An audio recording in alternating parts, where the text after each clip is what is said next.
Hello viewers of Moshpit Passion, my name is Kayo. Right next to me is Dylan, the front singer of The Wild, and we will talk about their tour and their record. Yeah. So I saw it's your first headlining tour here in Europe. So how is it so far? It's great. You know, we've been over a few times, and it's always so amazing over here. The fans are so passionate about rock music, and coming from a whole other country, it's a great feeling. It just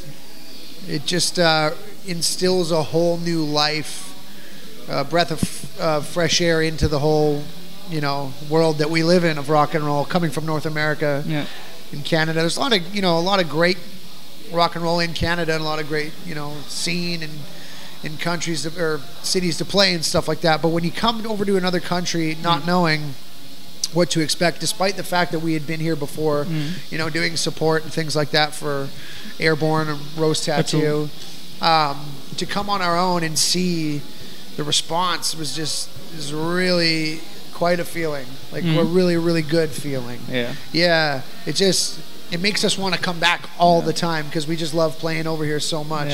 But again, to come out and not know what to expect and be shown all that much love it's amazing, man. So we love Europe. Nice. Yeah, we love Europe. Yeah. Like you mentioned before, you're from Canada. I think a lot of German fans, if you say, do you know a band from Canada? They're connecting it to Billy Talent. They're very, very big here in Germany. Yeah. They're filling arenas. But in North America, they aren't so much big like that. Do you know them maybe? Yeah. No, I know Ian, guitarist. Guitar player. Yeah, but you know what? In Canada, they are a big band. Yeah, they've had an amazing career over the years, and they're just great. Ian's a great songwriter. Is what it comes down to, and I think it's just this thing where there's a lot of bands who have a lot of success in Canada, and then they'll have success in Europe, but never quite as much as if they do in Europe or in Canada in the United States. Yeah. And that's, it just, sometimes that's how it goes. But, what I can say about those guys as a band, as a fan of them growing up, and, Ian, I know him well, and, we've had some fun together and stuff, hanging out in Canada in the scene, and, mutual friends and stuff like that. Great band and a great dude. And, there's a lot of Canadian rock and roll bands that, we're very proud to be from the same country as from.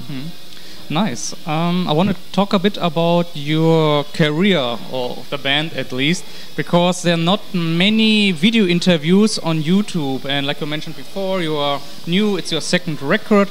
Can you tell us the important milestones of your band? Yeah, there's been a lot. One of the main things that I always think about is just to sort of look at the whole thing from like a bird's eye view or whatever. I always really like to think about the fact that we've been a band for 6 years, and to wake up every day and know that this is what I do, and we're still doing it in a time where rock and roll maybe isn't as like popular as it once was in, say, the 70s or the 80s and things like that, or the 90s. In 2018, to be, still be in a band 6 years later and still be doing it full time as my job, that to me is like the milestone in itself. We come, like, touching on it earlier, we come to Europe, we've never been here as a headliner, and to fill rooms like we have been doing on this tour, that to me is a milestone. That's a great achievement, because there's lots of things I could say. We did this tour and we worked with this guy and producer in this studio and met this there's been lots of that. I've been fortunate that way. I've hung out with my idols, I've worked with my idols, and some of them are my friends now. But to me, what's really, really important, and I feel like the most important of all, is that we're still able to sustain it, sustain the business of the band and ourselves as individuals by just working really hard, and giving a shit that we are a real rock and roll band that is not afraid to work. Yeah, definitely. Yeah, 'cause it's not like it was once at one point where you know, you make a record and you get money and you go on the road and you got a whole team of people to do everything for you. Yeah. So, you know, I respect bands that work hard and are down to work hard. Definitely. I want to talk a bit about your new record because, like you mentioned before, you are on a big label. It's E1, and they put a lot of effort into this record. I know it well because I'm working with the promo agency here in Germany, Close, who was sending out the copies of your record. Right. And I also see that this record was produced by Mike Fraser. He's a big producer, produced many AC/DC records, was involved in Metallica records and also actual bands like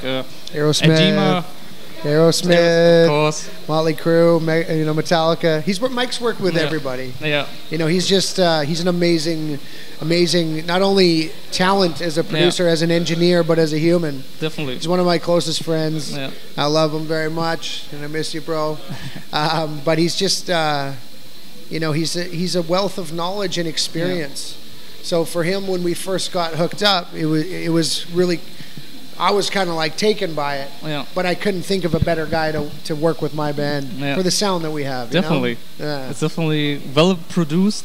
I think the second you see, if you compare it to your first record, it's a step forward. Cool. And there are also many songs on the record which I'm listening to nearly every day. For instance, Living Free, where you did also a music video on it. And what I like is, I don't know, that's my outstanding view. You have all these kind of jackets wearing the Wild, you are one team. Yeah. There's a heavy and strong bond between all members.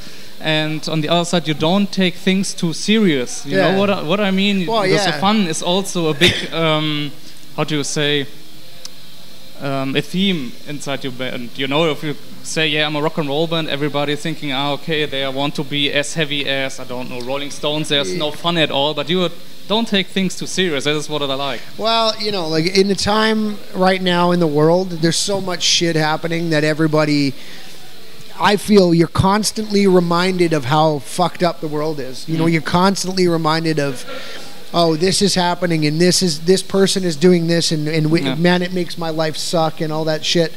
And I'm fucking tired of it, you know. And I want people to have a chance to forget about that. Anything that's bothering them, anything that's really pissing them off or stressing them out, like on either on a small level in their own personal life or a global thing in the whole world or whatever. Yes, it's important. Don't get me wrong. It's important to be conscious of the things that are happening around you and in your world. But sometimes you got to fucking let go of that. Definitely. You got to forget about that shit and just escape and relish in in your own personal freedom, whatever that means to you. If it's going to a rock and roll show, or if it's drinking beer, or if it's just driving fast, or just going on a vacation, whatever it is, just own it and fucking make sure that you get that. Yeah. Make sure you have those points in your life where you get to go enjoy being yourself for a while. So that's really what the whole thing about the band has always been about, is personal freedom and just making sure that, you know, we don't forget that we're here to have a good time. Nice.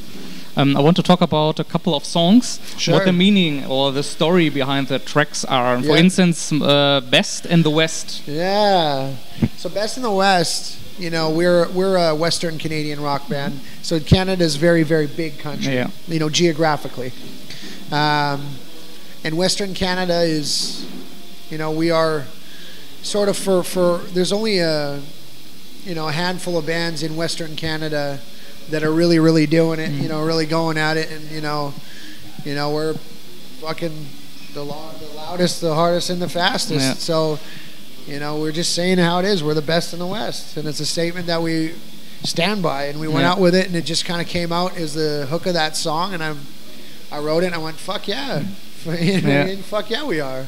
So yeah, the next song is Run Home. Yeah, that's that was an interesting one. I was going through a really tough relationship, and, you know, just kind of writing about some of the things that were happening at the time and the things that I was feeling coming out of it. You know, we've all had a fucked up relationship. We've all had a hard relationship where you're doing something wrong, and you know it's wrong, and then, you know, that's brought to light, or, you know, the situation is not right for you, and you keep going back to it. You know, it just kind of we've all been there. Yeah. We've all been there, and I wrote a song about my own personal experience with that. Yeah. Yeah. I saw the record cover. Yeah. And what was first? Was the record cover the idea behind that first, or your tattoo? Tattoo. Tattoo was first? Tattoo I actually got before The Wild was a band. Yeah. Oh. But it was interesting when we were in the studio and thinking about, what I was going to call the record and how that whole thing was going to happen.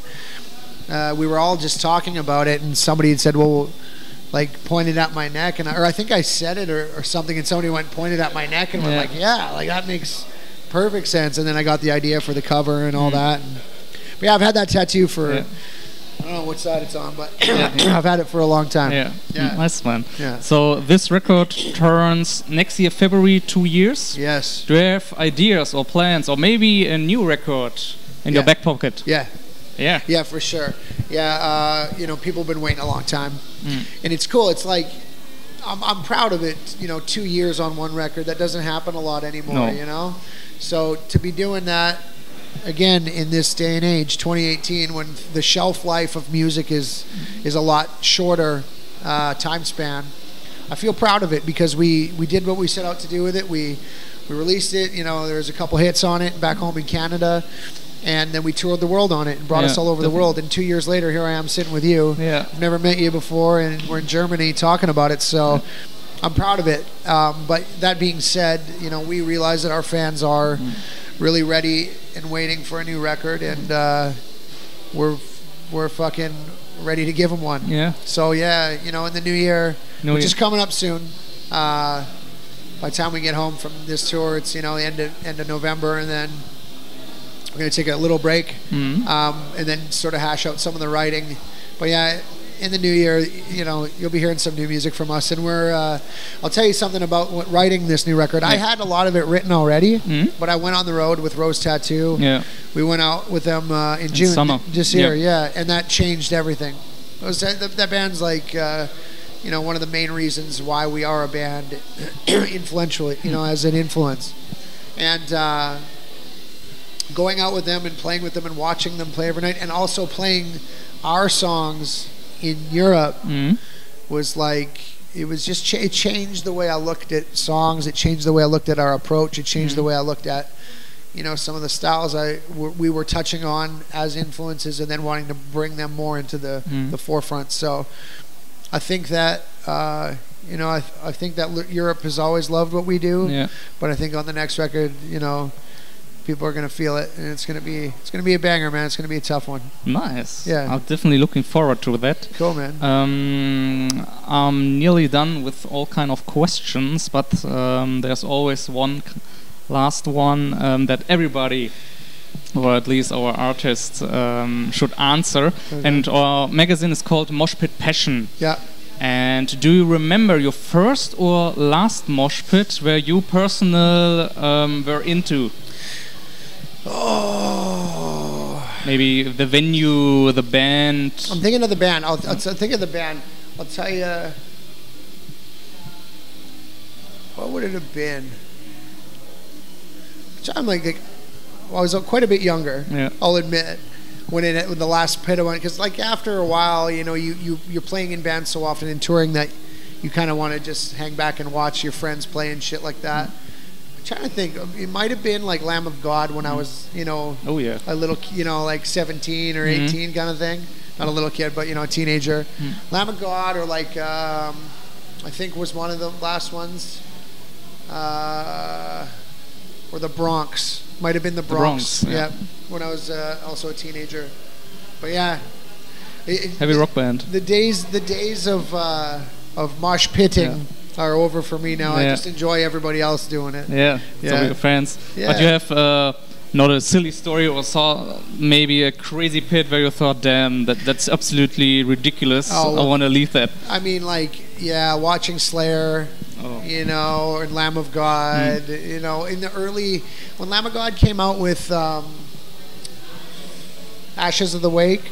Oh, yes. Is that the one, and it was the early 2000s? Yeah.